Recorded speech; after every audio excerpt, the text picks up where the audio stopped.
ইউটিউবের মধ্যে তুমি ইউটিউব সেটিংস সম্পর্কে তুমি একটা নয় দুটো নয় লক্ষ লক্ষ ভিডিও হয়তো দেখে নিয়েছো ইউটিউবের মধ্যেই।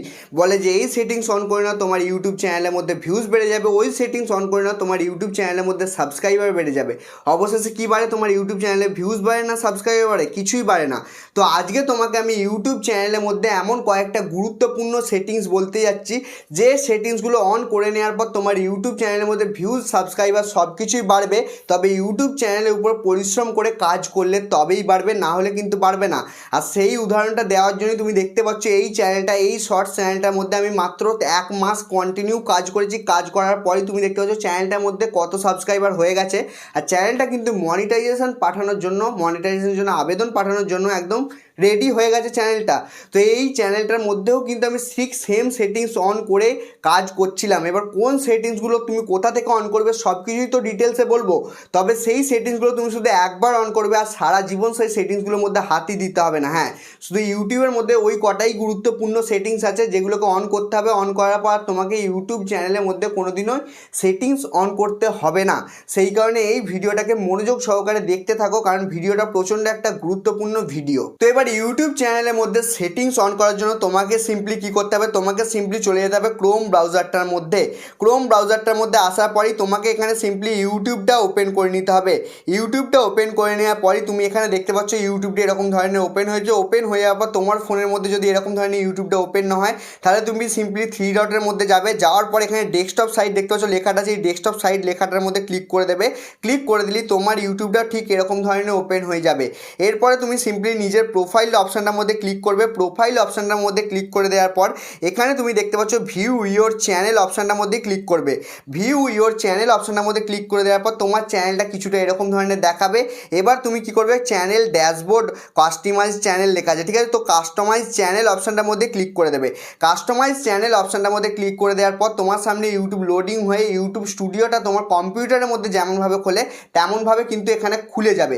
খুলে যাওয়ার পর এবার তুমি সিম্পলি একটু বড় করে নেবে, জুম করে নেবে। জুম করে নেওয়ার পর একটু স্ক্রল করে নিচের দিকে চলে আসবে। নিচের দিকে আসার পরে তুমি এখানে দেখতে পাচ্ছ একটা সেটিংসের একটা লোগো আছে। এই সেটিংস লোগোটার উপরেই তুমি সিম্পলি ক্লিক করে দেবে। ক্লিক করে দেওয়ার পর এবার দেখে নাও তোমাকে কী করতে হবে। এখানে একটু ছোট করে নেবে। ছোট করে নেওয়ার পরে উপরেই দেখতে পাচ্ছ জেনারেল। জেনারেলের মধ্যে তোমাকে কিচ্ছু করতে হবে না। তারপরেই দেখতে পাচ্ছ চ্যানেল। চ্যানেল অপশানটার মধ্যে ক্লিক করবে। ক্লিক করে দেওয়ার পর এখানে তুমি দেখতে পাচ্ছ কান্ট্রি রেসিডেন্স। অনেক সবার কান্ট্রি সিলেক্ট করা থাকে না, মানে তুমি কোন দেশ থেকে ভিডিও বানাচ্ছ সেটা কিন্তু সিলেক্ট করা থাকে না। আর সেটাকে তোমাকে সিলেক্ট করা অত্যন্ত গুরুত্বপূর্ণ, কারণ তো ইউটিউব জানতেই পারবে না তুমি কোন দেশ থেকে ভিডিও বানাচ্ছ, তাহলে তোমার ভিডিও কোন দেশের লোকজনকে দেখানো দরকার। তো সেই কারণে তোমার যে দেশটা হবে সেই দেশটা এখান থেকে তুমি সিম্পলি সিলেক্ট করে নেবে। তো আমার ইন্ডিয়া, আমি ইন্ডিয়া সিলেক্ট করে নিলাম। তোমার যদি বাংলাদেশ হয় তুমি তাহলে বাংলাদেশ সিলেক্ট করে নেবে। করে নেওয়ার পর এখানে দেখতে পাচ্ছ নিচে লেখা আছে কিওয়ার্ড। কিওয়ার্ড মানে কি? তোমার চ্যানেলটা কোন, মানে তোমার চ্যানেলের কি নাম সেই জিনিসটা এখানে কিওয়ার্ডটা লিখতে হবে। যেমন তুমি আমার চ্যানেলের নামটা যদি ইউটিউবের মধ্যে সার্চ করো তাহলে দেখবে আমার চ্যানেলের নামটা সার্চ করার সঙ্গে সঙ্গে আমার চ্যানেলটা কিন্তু সার্চের মধ্যে চলে আসবে। আর সেখানেই তুমি তোমার ইউটিউব চ্যানেলের নামটা সার্চের মধ্যে সার্চ করবে, দেখবে যে তোমার চ্যানেলের নামটা আসছে না। কিসের জন্য আসছে না? কারণ তুমি এই কিওয়ার্ডের মধ্যে তোমার চ্যানেলের নামটা লিখে রাখুনি বলে। তো এবার তোমাকে কিন্তু এখানে কিওয়ার্ডের মধ্যে তোমাকে নিজের চ্যানেলের নামটা লিখতে হবে। যেমন ধরে নাও আমার নাম হচ্ছে প্রীতম জানা, তো আমি এখানে প্রীতম জানা লিখে নিলাম। লিখে নেওয়ার পর গো করে দিলাম। করে দেওয়ার পর এবার দেখে নাও প্রীতম জানা। এবার এটাকে আমি উল্টে পাল্টে লিখতে হবে। যেমন এখানে লিখে নেবো জানা, এখানে লিখে নিলাম প্রীতম, এখানে প্রীতম লিখে নিলাম। লিখে নেওয়ার পর এবার চ্যানেলের প্রথম নামটা আমি লিখতে পারি প্রীতম লিখে নিলাম, শুধু প্রীতম এখানে লিখে নিলাম। লিখে নেওয়ার পর গো করলাম। করে দেওয়ার পর তোমাকেও কিন্তু এরকম ধরনের চ্যানেলের নাম এখানে লিখে নিতে হবে। আর তোমার রিলেটেড কোন কোন ইউটিউবাররা রয়েছে সেই ইউটিউব চ্যানেলের নামগুলো এখানে লিখে দিতে হবে। তাহলে কিন্তু তোমার তাদের নাম সার্চ করলে বা তোমার চ্যানেলের নামটা সামনে আসবে, বা তাদের মানে তোমার চ্যানেলের নামটা সার্চ করলে তাদের চ্যানেলের নামটা সামনে আসবে। বুঝতে পারলে? তো এরকমভাবে লিখে নেবে। লিখে নেওয়ার পর তার পাশেই দেখতে পাচ্ছ অ্যাডভান্স সেটিংস। তো অ্যাডভান্স সেটিংস অপশানটার মধ্যে যাবে। যাওয়ার পর এখানে তুমি দেখতে পাচ্ছ 3টে অপশন রয়েছে। Yes set this channel as made for kids, তারপরে লেখা আছে no set this channel as not made for kids, তারপর লেখা আছে I want to review this settings for every video. প্রথমেটা লেখা আছে যে প্রথমেটা তুমি যদি টিক করো, টিক করলে তোমার চ্যানেলটা শুধুমাত্র যে ভিডিওগুলো আপলোড হবে সেগুলো শুধু বাচ্চাদের জন্য। দ্বিতীয়, তুমি যদি নো করো তোমার চ্যানেলের মধ্যে যে কটা ভিডিও আপলোড হবে সেগুলো বাচ্চা বয়স্ক সবাই দেখতে পারবে। তারপরে লেখা আছে I want to this settings for every video. এর মানে কি? এর মানে হচ্ছে তুমি প্রত্যেকটা ভিডিও যখন আপলোড করবে তখন তুমি এই সেটিংসটা ঠিক করবে। তো আমি সিম্পলি তোমাকে একটা কথা বলে দিচ্ছি, মাঝখানে এটা সিলেক্ট করে রাখবে, মানে কি no set this channel as not made for kids, এই সেটিংসটা সিলেক্ট করে রাখবে। করে রাখার পর ফিচার এলিজিবিলিটি অপশানটার মধ্যে যাওয়ার পর এখানে তুমি দেখতে পাচ্ছ স্ট্যান্ডার্ড ফিচার্সটা রয়েছে এনেবেল হয়ে রয়েছে, আর তারপরে দেখেছো ইন্টারমিডিয়েট ফিচার্সটা এলিজিবল হয়ে রয়েছে। তারপরে দেখতে পাচ্ছ 3 অ্যাডভান্স ফিচার্সটাও দেখছো এলিজিবল হয়ে রয়েছে। এবার দেখো স্ট্যান্ডার্ড ইন্টারমিডিয়েট ফিচার্সটা এনেবেল করতে গেলে তোমাকে সিম্পলি এখানে ক্লিক করতে হবে। ক্লিক করে দেওয়ার পর ভেরিফাই মোবাইল নাম্বারটার উপরে তুমি সিম্পলি ক্লিক করবে। ক্লিক করে দেওয়ার পর তোমার যে মোবাইল নাম্বারটা রয়েছে সেই মোবাইল নাম্বারটা এখানে দিয়ে দেবে। দিয়ে দেওয়ার পর তোমার মোবাইল নাম্বারটার মধ্যে একটা ওটিপি আসবে, সেই ওটিপিটা সাবমিট করে দিলেই তোমার এই ফিচার্সটা এনেবেল হয়ে যাবে। আর তারপরে যে দেখতে পাচ্ছ অ্যাডভান্স ফিচার্সটার মধ্যে তুমি চাইলে ভিডিও ভেরিফিকেশনও করতে পারো, কিংবা আমি বলবো যে তুমি অটোমেটিক ভিডিও আপলোড করে যাও, অটোমেটিকই এই ফিচার্সটা এনেবেল হয়ে যাবে, বুঝতে পারলে। এরপরে তারপরে আছে অপশান আপলোড ডিফল্ট। এই আপলোড ডিফল্টের মধ্যেই আছে গুরুত্বপূর্ণ সেটিংস। আপলোড ডিফল্টের মধ্যে যাওয়ার পর এখানে তুমি দেখতে পাচ্ছ ভিজিবিলিটি করা আছে। এই ভিজিবিলিটি অপশানের মধ্যে ক্লিক করবে। ক্লিক করার পর এখানে আনলিস্টেড করে দেবে। আনলিস্টেড করে দিলে তুমি যখন ইউটিউবের মধ্যে ভিডিও আপলোড করবে সেই ভিডিওগুলো ডাইরেক্ট পাবলিক হয়ে যাবে না, তোমার ভিডিওটা আনলিস্টেড হয়ে তোমার কাছেই পড়ে থাকবে।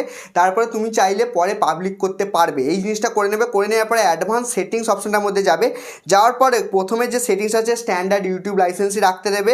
তারপরে দেখতে পাচ্ছ ক্যাটাগরি করা আছে ক্যাটাগরি অপশনটার মধ্যে ক্লিক করবে। ক্লিক করার পর তুমি যে বিষয়ে ভিডিও বানাও সেই ক্যাটাগরিটা এখানে সিলেক্ট করে নেবে। তুমি যদি হাসির বিষয়ে ভিডিও বানাও তাহলে কমেডি করতে পারো, তুমি যদি শিক্ষার বিষয়ে ভিডিও বানাও তাহলে এডুকেশন করতে পারো, তুমি যদি এন্টারটেনমেন্ট বিষয়ে ভিডিও বানাও তাহলে এন্টারটেনমেন্ট করতে পারো। তুমি যে বিষয়ে ভিডিও বানাও সেইটা এখানে সিলেক্ট করে নেবে। করে নেওয়ার পর এখানে তুমি দেখতে পাচ্ছ ভিডিও ল্যাঙ্গুয়েজ, তুমি কোন ভাষায় ভিডিও বানাও সেটা অবশ্যই সিলেক্ট করবে, নাহলে ইউটিউব জানবেই না তুমি কোন ভাষায় ভিডিও বানাও, আর ইউটিউব বুঝতে পারবে না তোমার ভিডিও কোন দর্শকদেরকে দেখানো হবে। তো সেই কারণে তুমি যে ভাষায় ভিডিও বানাও সেই ভাষাটা এখানে সিলেক্ট করবে। সিলেক্ট করার জন্য এখানে ক্লিক করবে। ক্লিক করার পর তুমি যে ভাষায় এখানে ভিডিও বানাও এখানে অনেক ভাষা চলে আসবে, সেই ভাষাটা এখান থেকে সিলেক্ট করে নেবে। করে নেওয়ার পর এখান থেকে সিম্পলি এবার তুমি দেখতে পাচ্ছ সেভ অপশানটা আছে, এই সেভ অপশানটার মধ্যে সেভ করে দেবে। সেভ করে দিলেই কিন্তু তোমার সেটিংসগুলো সেভ হয়ে যাবে। আর এই যে সেটিংসগুলো বললাম এই সেটিংসগুলো কিন্তু তোমার লাইফ টাইমের জন্যই কিন্তু সেটিংস, এটাকে তুমি শুধু একবার করবে, একবার করে নেওয়ার পর আর কোনোদিন এগুলোকে চেঞ্জও করবে না। আর এগুলো তুমি একবার সেটিংসটা করে নিলেই কাজ শেষ। এরপরে কিন্তু আর ইউটিউবের মধ্যে কোনো গুরুত্বপূর্ণ সেটিংস নেই যেগুলোকে তোমাকে অন করতে হবে বা অফ করতে হবে। শুধু তুমি এইখানে এই কটা সেটিংস অন করে নিলেই তোমার কাজ শেষ। এরপরে তুমি আরামসে ইউটিউবের মধ্যে ভিডিও আপলোড করো, কারণ তুমি ইউটিউবকে পর্যাপ্ত পরিমাণে এই সেটিংসগুলো অন করে ডেটা দিয়ে দিয়েছো। এবার ইউটিউব সেই তথ্য হিসাবে তোমার চ্যানেলের মধ্যে ভিডিও দর্শকদেরকে দেখাবে। দেখানোর পর তোমার ভিডিওর কোয়ালিটি যদি ভালো হয় তাহলে দর্শকরা তোমার ভিডিওটা দেখবে, দেখার পর লাইক করবে, চ্যানেলের মধ্যে সাবস্ক্রাইব করবে, সব কিছুই করবে, বুঝতে পারলে। তো তোমার যদি আজকের ভিডিওটা ভালো লেগে থাকে তাহলে ভিডিওটাকে লাইক করে দেবে, চ্যানেলটাকে সাবস্ক্রাইব করে দেবে, কারণ এই চ্যানেলটা একদমই নতুন, তোমার সাপোর্টের প্রচণ্ড পরিমাণে দরকার।